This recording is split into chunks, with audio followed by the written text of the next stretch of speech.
Hey, I'm Lindsay Lyman. I worked almost 12 years at Amazon and saw so many brilliant and successful overachievers burn themselves out and leave their jobs because they're so stressed and anxious. But guess what? Having a successful career does not have to be at the expense of your mental sanity and personal time. There's an easier way, and I can show you how. Let's do this. Hey, y'all. All right. Many of you have reached out to me really struggling because you work at Amazon and you got the return to office 100% of the time notice, and it's not fun. It's not fair. There's a lot of feelings about it, and rightfully so. First and foremost, if this is you or you're in a similar bucket where there's something that's just not fair and feels like you're stuck and now shaking everything up at work, go back and listen to those 4 episodes on how do you be okay when you're not okay. Okay, let's start there. Because guess what? It's totally normal to freak out, to be mad, to be worried, to be stressed. When something like this happens, that's a natural, normal human response. That is a very healthy, okay way to respond. Some of you might even weirdly be feeling a little bit calm and relief because you've known it's time to break up with that company for a long time and you just kind of needed that final push. However you're feeling, there's nothing wrong with you. It is a natural, normal human response. So go listen to those episodes to help you understand how do you like who you're being, why you're freaking out. It's totally okay. But in this episode today, I want to assume you're in a spot where you're ready to go and look for a new job. And I want to have a little bit of like reality. I love you. You can do this.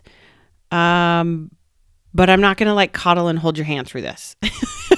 A little bit of tough love. Maybe that's a good way to describe it. I don't want to offer you tips and tricks. There's a million of those things out there. What I want to offer you is just simply a different way to think about it today. That's it. And if this doesn't resonate for you, that's awesome. I love you. You're amazing. Keep going. Maybe this will resonate with just one of you, but I think this is really important to consider, okay? So I personally just think looking for a new job is terrible. I've yet to find someone, and I've worked with thousands of people, you guys. I've yet to find someone who's like, oh no, I love looking for a new job. It's so fun. I'm like, no, it's hard. It takes a lot of time and you're already busy with work and stressed and anxious and overwhelmed, and it's just not fun. It's just not something I think most of us like to do. Job descriptions are tricky because they're kind of selling you and they're not really telling you the full picture because some things you just can't understand until you're in it. Creating a resume, like a 1 or 2 page document on what you've accomplished and why it's so good, is weird. Okay, if we really think about it, like it's a weird way to try to sell yourself because you're trying to stand out and show how you've accomplished some amazing things, yet you're also don't want to be braggy or overly confident or highlight the wrong thing and not highlight the right thing. Like it's just a weird way to try to sell yourself. Okay, but it's what we do. I get it. We play the game, but this is why it's not fun. There's also a lot of people out there, a lot of beliefs out there, like this is just hard. It's a tough job market. There's not many jobs. Things aren't what they used to be. That's not helping make this any easier, okay? But I just want to put it out there that I've yet to find anyone who likes finding a new job, okay? But if you find yourself in this situation, here's where most of us go to. Here's what our brain focuses on and kind of loops on and ruminates and spirals and spins on.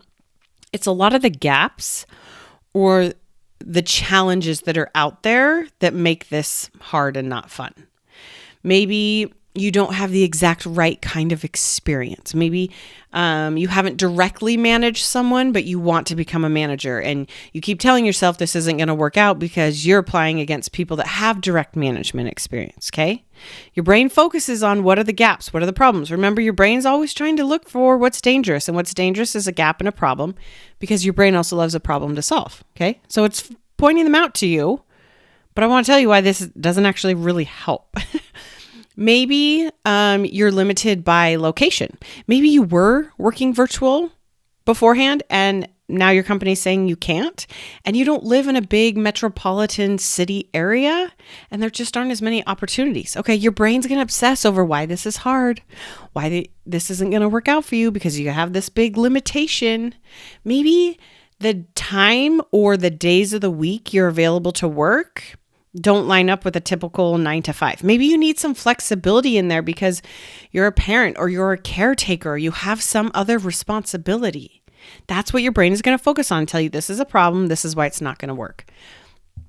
Or a lot of just those limiting beliefs of like, there's just not a lot of jobs out there right now. So the first place our brain tends to go is where the gaps are, where the limits are, where the problems are as to why this is going to be really hard. Okay. And here's the thing. I get it. And you are always allowed to like focus and think on these things. I just want to offer to you, I think this is the really hard way to go about it.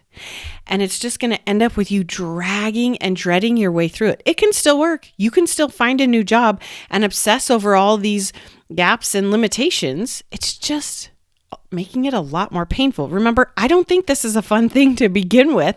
Let's not make it worse. It's kind of tricky already.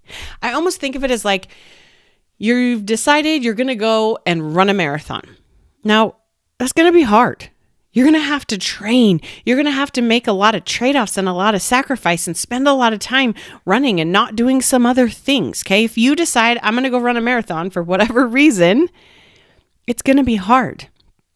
But if you want to go run a marathon, let's not go out and train with like a weighted vest on us. Let's not add the extra pressure and resistance.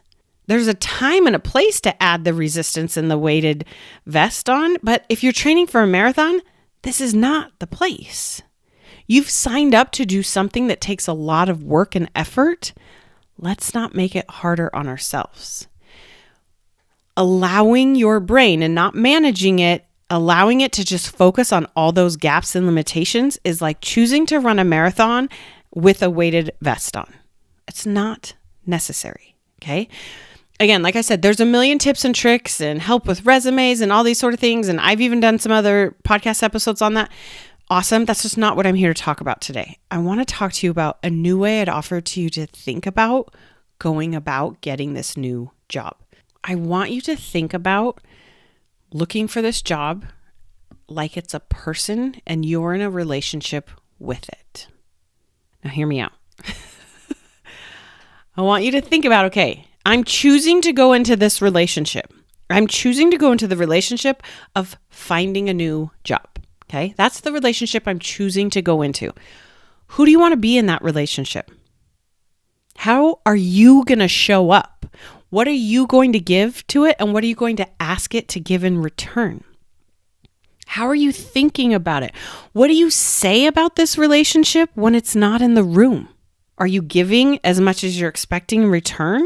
Or are you just expecting more and faster and better and more clarity? Are you looking at it and asking it and trying to get to know it, or just expecting it to like land in your lap and magically all work out? Here's a little bit what I mean by this. If you're really in a relationship, let's say there's someone that you're wanting to get into a relationship with. I don't know about you, but I'm super busy. If I want to go out and spend time with someone, I'm going to plan it. And I may have to plan it in advance and do it at a time that's not necessarily ideal. But if my priority is to spend time with you, I will make it happen. I will plan it and I will show up when I plan it. It's the same thing with this relationship of finding a new job.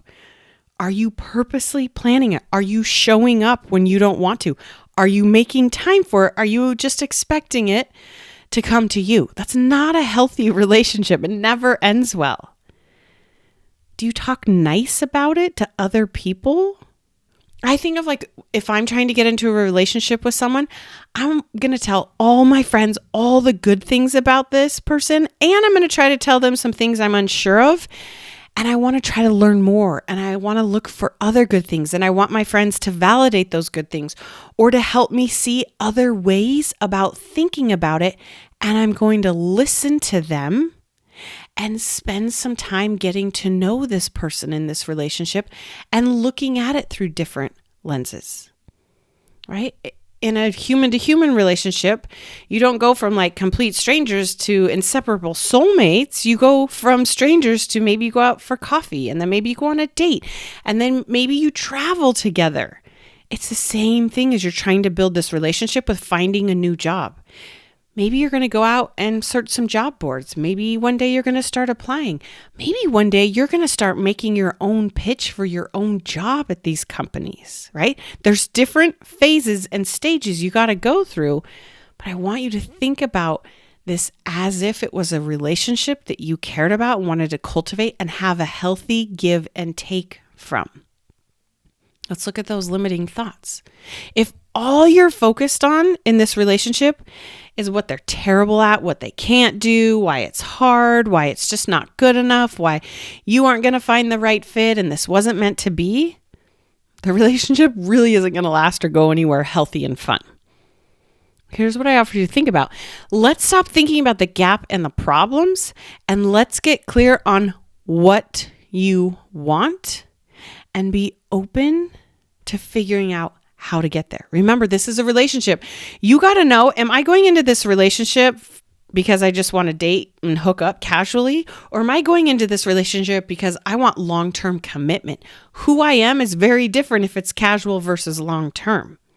How I'm investing is very different. The questions I'm asking, what I'm willing to compromise on is very different if I'm looking for something quick and casual versus something more deep and long-term. You got to know what is it you want out of this relationship. And then you got to keep looking for it. I know this sounds like simple, but it's everything. Let me give you an example of what I mean in a different context. So the other day, I was going crazy looking for this box of laminator sheets. Okay. I was laminating this thing for this church project, another story for another day, but I was like out of time. I knew I had a box of 100 laminator sheets in this giant closet full of all these craft supplies in my basement. Now it's giant and chock full of stuff, you guys. Okay. There's a lot of stuff in there. And my kids, being the great kids that they are, they're down here helping me look for it.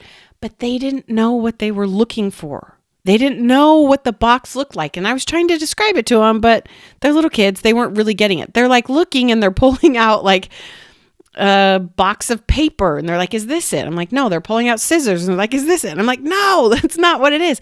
I knew in my head, I'm searching this closet for like a brown cardboard box that's like 8.5 by 11. It's about an inch tall. It's not taped shut. It's probably under something because it's flat and a really sturdy, hard surface. Like I can see it in my mind, but I can't find it on the shelf. My kids can see what's on the shelf, but they don't know what's in my mind. They didn't even know what they were looking for. Again, they were trying to be helpful. It's just not helpful when you're looking for something that you don't know what it is. So you got to get really clear on what is it that you're looking for in this relationship. It's so helpful to know. Again, people come to me and they're like, but I live in this small town. I can't move. I don't want to move to a different country. I don't want to move across the states for a new job. I'm like, cool. Again, let's think about this like a relationship. If you are trying to find someone that you're committed to long term and you know you don't want to move towns, guess what? That helps eliminate your need to date so many unnecessary people that either aren't willing to locate or aren't already located in your town. It's really good to know what you want. It reduces the scope and the need to dig through some of the stuff that was never meant to be. You want to think of this job search like a relationship. How do you connect with it? How do you check in with it daily?